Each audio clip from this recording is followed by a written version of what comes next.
Good morning 11th class.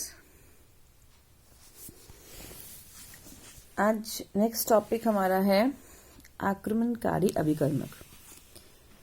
जब आपकी कोई अभिक्रिया कर रहे हैं और उस अभिक्रिया में आपने ऐसे अभिकारक जो मध्यवर्ती पर आक्रमण करके रासायनिक अभिक्रिया करवाते हैं या रासायनिक परिवर्तन उत्पन्न करते हैं और उसके वजह से उत्पाद बन जाता है, उन स्पीशीज को, उन अभिकारकों को हम आक्रमणकारी अभिकर्मक कहते हैं। ये मुख्यतः दो प्रकार के होते हैं, इलेक्ट्रॉन स्नेही और नाभिक स्नेही। इलेक्ट्रॉन स्नेही, इलेक्ट्रॉन का मतलब होता है ऋणावेश, तो इलेक्ट्रॉन स्नेही वो होंगे जो खुद धनावेशित होंगे या उदासीन होंगे। ऐसे अणु जो धनावेशित या उदासीन होते हैं और जिनमें इलेक्ट्रॉन अल्प मात्रा में हो, उन्हें हम इलेक्ट्रॉन स्नेही कहते हैं। ठीक है। सेम वे नाभिक स्नेही कौन से होंगे? नाभिक स्नेही जो खुद के पास इलेक्ट्रॉन ज्यादा होगा, जिनके पास तो ऋणावेशित होंगे या उदासीन होंगे, जिन पर इलेक्ट्रॉन एकाकी युग्म की उपस्थिति रहती है। ठीक है। तो इलेक्ट्रॉन स्नेही जिनके पास इलेक्ट्रॉन की कमी है और नाभिक स्नेही जिनके पास इलेक्ट्रॉन्स अधिकता में है, या फिर इलेक्ट्रॉन स्नेही जो खुद धनावेशित हैं और नाभिक स्नेही जो खुद ऋणावेशित हैं। ये हो गए हमारे दो प्रकार। अब यदि हम इनको आगे देखते हैं, जो इलेक्ट्रॉन स्नेही अभिकर्मक हैं, ये फर्दर फिर से तीन प्रकार के होते हैं, धनावेशित, उदासीन और उभयधर्मी। समझ में आ रहा होगा आपको नाम से ही। धनावेशित मतलब जिसपे पॉजिटिव चार्ज है, उदासीन जिसपे कोई चार्ज नहीं है, और उभयधर्मी जो आपके पास मतलब ये आपके पास उभयधर्मी वो होते हैं जिसमें दो भिन्न स्थान इलेक्ट्रॉन न्यून होते हैं, एक और दो। उभयधर्मी आपने एक पर्टिकुलर पॉइंट पर ही इलेक्ट्रॉन की कमी नहीं है, आपके पास एक ही यौगिक में या एक ही स्पीशीज में ऐसे दो स्थान हैं जहां पर इलेक्ट्रॉन न्यून होता है। ठीक है। फिर इनके ये उदाहरण है, धनावेशित मतलब जिनके पास पॉजिटिव चार्ज होगा। अंडरस्टूड सी बात है कि इनके पास पॉजिटिव चार्ज है, तो ये इलेक्ट्रॉन्स नहीं हो गए। उदासीन, इनके पास कोई आवेश तो नहीं है, वैसे तो ये उदासीन है लेकिन इनका अष्टक पूर्ण नहीं है, तो फिर ये क्या करते हैं, इलेक्ट्रॉन्स अट्रैक्ट करने के कैपेसिटी रखते हैं। उभयधर्मी मैंने आपको बता दिया जिसमें एक से अधिक इलेक्ट्रॉन्स ग्रहण करने की क्षमता रहती है, ऐसे पॉइंट्स होते हैं। सेम वे आपके नाभिक स्नेही भी तीन प्रकार के होते हैं, ऋणावेशित, नाभिक स्नेही है ना, तो ऋणावेशित होंगे, खुद के पास नेगेटिव चार्ज होगा, वो पॉजिटिव चार्ज की तरफ अट्रैक्ट हो सकता है। उदासीन होंगे जैसे कि ये वाले, इनके पास एक्स्ट्रा इलेक्ट्रॉन युग्म है, ये इलेक्ट्रॉन युग्म दाता है, इसलिए ये नाभिक स्नेही हो गए। देन उभयधर्मी, उभयधर्मी सेम वही, जिनके पास एक से अधिक पॉइंट ऐसे हो जहां पर इलेक्ट्रॉन एक्स्ट्रा अवेलेबल हो। और लास्ट है उभय स्नेही। उभय स्नेही क्या होता है, यहां पर एक ही अणु में कार्बन, इस तरह से आपके पास सपोज ये है क्रियात्मक समूह, जब आपने पढ़ा हुआ कीटोन समूह में, इस पॉइंट पर कार्बन और ऑक्सीजन के बीच में ऑक्सीजन की विद्युत ऋणात्मकता ज्यादा है, तो ये इलेक्ट्रॉन्स को अपनी ओर आकर्षित कर लेता है, और इस तरह से ये वाला सेक्शन तो बन गया इसका नाभिक स्नेही, और ये वाला पोर्शन बन गया इलेक्ट्रॉन स्नेही। तो ये जो स्पीशीज हो गई, ये हो गई उभय स्नेही। ठीक है। यहाँ पर एक ही अणु में अधिक विद्युत ऋणात्मकता वाला बहु आबंध को अपनी तरफ आकर्षित कर लेता है, और जिस तरफ इलेक्ट्रॉन के जो आबंध थे, पाई इलेक्ट्रॉन जिधर आकर्षित हुए हैं, वो बन जाएगा हमारा नाभिक स्नेही पॉइंट, दूसरा बन जाएगा इलेक्ट्रॉन स्नेही पॉइंट, और ये पर्टिकुलर यौगिक हो गया तुम्हारा उभय स्नेही। ठीक है, समझ में आ रहा है? तो ये आपके पास इसके वर्गीकरण हो गए आक्रमणकारी अभिकर्मकों के, इलेक्ट्रॉन स्नेही के प्रकार और नाभिक स्नेही के प्रकार। नेक्स्ट आता है आपके पास सहसंयोजक आबंधों में इलेक्ट्रॉनिक विस्थापन का प्रभाव। कोई भी सहसंयोजक आबंध है, उस पे इलेक्ट्रॉन्स जो आबंध बने हुए हैं वो किस तरह से डिस्प्लेस होंगे। तो यह प्रभाव बहुत प्रकार के होते हैं। नंबर 1 है प्रेरणिक प्रभाव। प्रेरणिक प्रभाव को आप इंडक्टिव इफेक्ट भी बोलते हैं, प्रेरणिक प्रभाव या इंडक्टिव इफेक्ट।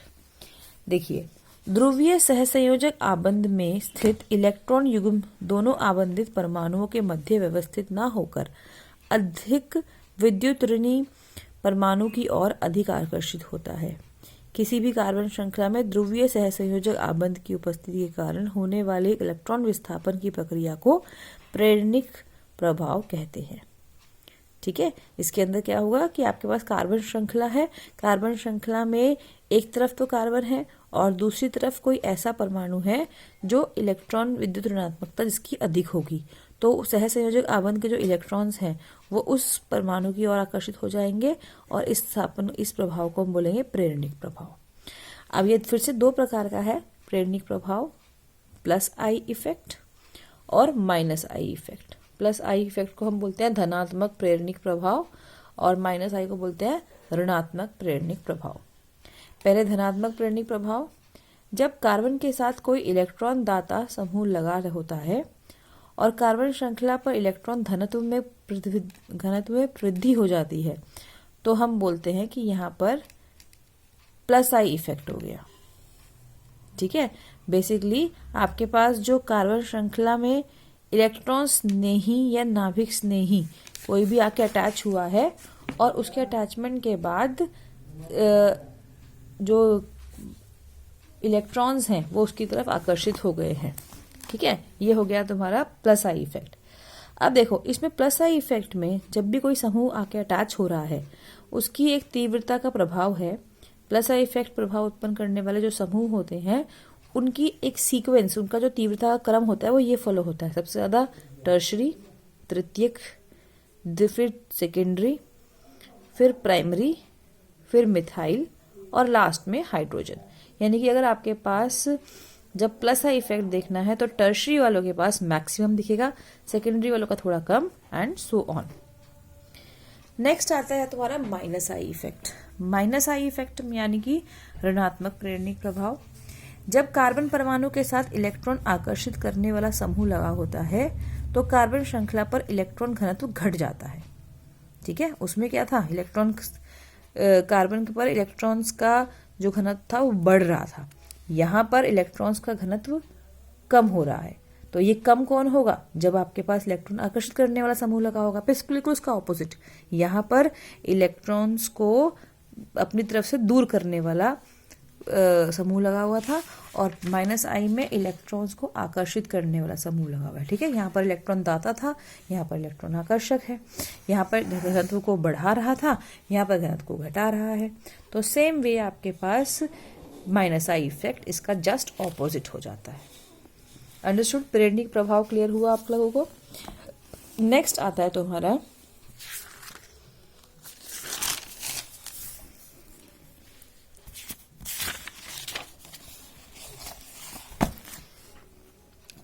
तुम्हारा मीसोमेरिक प्रभाव।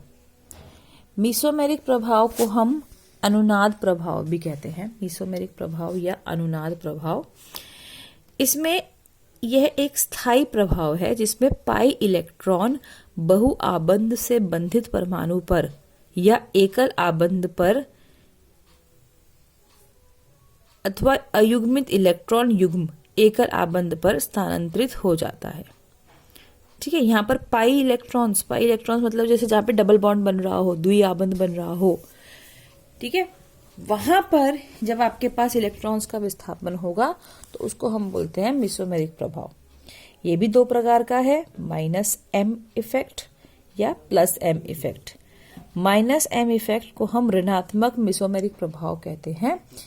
ये वाले जो देखो मैंने यहाँ पे लिख के दिए हुए हैं, जो हमारे ये वाले समूह हैं, इन समूहों में माइनस एम इफेक्ट आता है। ठीक है, माइनस एम इफेक्ट के लिए आपको ये ध्यान रखना है कि जो भी माइनस एम इफेक्ट दिखाने वाले समूह होते हैं वो खुद धनावेशित होंगे। ठीक है, और प्लस एम इफेक्ट जो से होते हैं, प्लस एम इफेक्ट दिखाने वाले जो होंगे वो खुद ऋणावेशित होते हैं। तो माइनस एम इफेक्ट और plus M effect, minus M मतलब ऋणात्मक मीसोमेरिक प्रभाव और प्लस एम इफेक्ट मतलब धनात्मक ऋणात्मक मेसोमेरिक प्रभाव। ये आपके पास पाई इलेक्ट्रॉन्स की शिफ्टिंग का प्रभाव है। अंडरस्टूड? तो ये सब आपको प्रभाव ध्यान रखने हैं। जब आपने पीछे अभी पढ़ा था प्रेरणिक प्रभाव, आई इफेक्ट, इंडक्टिव इफेक्ट जब था, इंडक्टिव इफेक्ट में सिग्मा आबंध वाले इलेक्ट्रॉन्स ही शिफ्ट हो रहे थे। ठीक है, घनत्व को प्लस या तो इंक्रीज कर रहे थे या घनत्व को कम कर रहे थे, इलेक्ट्रॉन्स के घनत्व को। मेसोमेरिक प्रभाव में पाई इलेक्ट्रॉन्स जो होते हैं, जो द्वितीय आबंध वाले इलेक्ट्रॉन्स होते हैं, उनकी शिफ्टिंग होती है। Got it? अब इन दोनों प्रभाव के बाद आपके पास पेज नंबर 750 पर चेक पॉइंट 24.5 दिया हुआ है। इसको आप आराम से पढ़ेंगे वीडियोस खत्म होने के बाद आज के होमवर्क के लिए। और ये पढ़ने के बाद अगर कोई डाउट्स आपके पास आते हैं तो आप मुझसे पूछ लेना। नेक्स्ट आता है तुम्हारा इलेक्ट्रोमेरिक प्रभाव। इलेक्ट्रोमेरिक प्रभाव एक अस्थायी प्रभाव है जिसमें द्विआबंध या त्रिआबंध के एक कार्बन से साजित इलेक्ट्रॉन युग्म दूसरे परमाणु पर पूर्णतया स्थानांतरित हो जाता है और ये पाई इलेक्ट्रॉन संबंधित होता है। ठीक है, इसमें भी आपके पास इलेक्ट्रोमेरिक प्रभाव जब आ रहा है तो द्विआबंध या त्रिआबंध वाले जो इलेक्ट्रॉन्स हैं, जो उनके साझे इलेक्ट्रॉन्स हैं, वो एक परमाणु से दूसरे परमाणु पर शिफ्ट पूरी तरह से हो जाएंगे। इलेक्ट्रोमेरिक प्रभाव और मीजोमेरिक प्रभाव, देखो मीजोमेरिक प्रभाव जब था ना, ये आपके पास पाई इलेक्ट्रॉन्स की शिफ्टिंग दिखा रहा था और एकल आबंध में स्थानांतरित हो रहा था।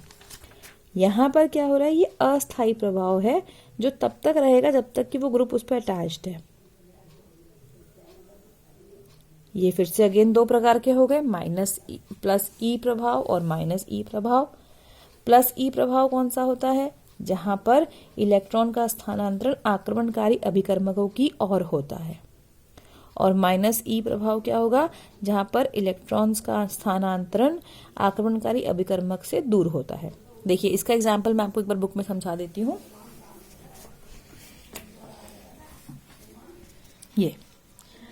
यहाँ पर ये हमारा पाई इलेक्ट्रॉन्स, पाई आबंध है, द्विआबंध, और ये हमारा आक्रमणकारी। इस आक्रमणकारी ने जब इस पर अटैक किया तो इलेक्ट्रॉन्स इस कार्बन पर गए हैं और आक्रमणकारी भी इसी कार्बन पे गया है। तो आपके पास इलेक्ट्रॉन्स का जो स्थानांतरण हुआ है वो आक्रमणकारी अभिकर्मक की ओर हुआ है ना। आक्रमणकारी अभिकर्मक भी इस कार्बन पर अटैच हो रहा है और इलेक्ट्रॉन्स भी इस कार्बन पर अटैच हो रहे हैं, स्थानांतरित हो रहे हैं। तो ये हो गया प्लस ई प्रभाव। माइनस ई प्रभाव में क्या हो रहा है, ये देखिए माइनस ई प्रभाव में आपके पास ये वाले पाई इलेक्ट्रॉन्स थे और ये आक्रमणकारी था। आक्रमणकारी इस कार्बन पर अटैच हुआ है और इलेक्ट्रॉन्स इस तत्व पर स्थानांतरित हुए हैं। तो यहाँ पर जब आपके इलेक्ट्रॉन्स का स्थानांतरण अभिकर्मक से दूर होता है तो वो माइनस ई प्रभाव हुआ, और जहां पर एक आक्रमणकारी की ओर होता है वो प्लस ई प्रभाव हो गया। ठीक है, नेक्स्ट आता है तुम्हारा अनुनाद। अनुनाद मतलब आपके पास, ये देखिए अनुनाद इसी में देख लीजिए बुक में ही। बेंजीन को लिखने के लिए मैंने एक स्ट्रक्चर ये बनाया, और अगर मैं इसके बॉन्ड्स की पोजीशन को शिफ्ट कर दूं तो हम बेंजीन को ऐसे भी लिख सकते हैं, दोनों ही सही हैं। तो जब किसी यौगिक को दो या दो से अधिक संरचनाओं से आप प्रदर्शित कर सकते हो तो हम कहते हैं कि ये अनुनाद प्रभाव है। दोनों संरचनाएं हो गई हमारी अनुनादी संरचनाएं और ये प्रभाव हो गया अनुनाद। ठीक है, फिर लास्ट है तुम्हारा अतिसंयुग्म। अतिसंयुग्म में आपको ये सिंपल सा देखना है। अतिसंयुग्म मतलब कि इसमें ये वाला बॉन्ड, अगर हमने ये परमाणु लिखा हुआ है, ये यौगिक लिखा हुआ है, ये बॉन्ड यहाँ से शिफ्ट हुआ, डबल बॉन्ड बना, और जब यहाँ डबल बॉन्ड बनेगा तो यहाँ से इलेक्ट्रॉन्स की डेंसिटी कम होकर इधर शिफ्ट हो गई, लाइक दिस। ठीक है, तो अतिसंयुग्म क्या है कि जब कार्बन जिस पर कम से कम हाइड्रोजन परमाणु उपस्थित हो, एक असंतृप्त परमाणु अयुग्मित इलेक्ट्रॉन युग्म युक्त परमाणु के साथ युग्मित कक्षक परमाणु से जुड़ा हो तो वह विस्थापन में भाग लेता है, और इस प्रकार के अनुनाद को हम अतिसंयुग्म कहते हैं। आप ध्यान से देखोगे तो ये स्ट्रक्चर में सिर्फ बॉन्ड की डिस्प्लेसमेंट हुई है। ठीक है, ये स्ट्रक्चर और ये स्ट्रक्चर में आपका बॉन्ड की डिस्प्लेसमेंट हुई है। समझ में आ रही है ना। ये देखिए ये बॉन्ड यहाँ से अटैच होकर यहाँ पे चला गया, डबल बॉन्ड बन गया। Like this. ये हो गया हमारा अतिसंयुग्म। अब ये पांचों प्रकार के प्रभावों को मैंने आपको डिस्कस कर दिया। इसको आप एक बार रीड करेंगे और कुछ भी प्रॉब्लम्स होंगी तो आप मुझसे पूछ लीजिए। Thank you.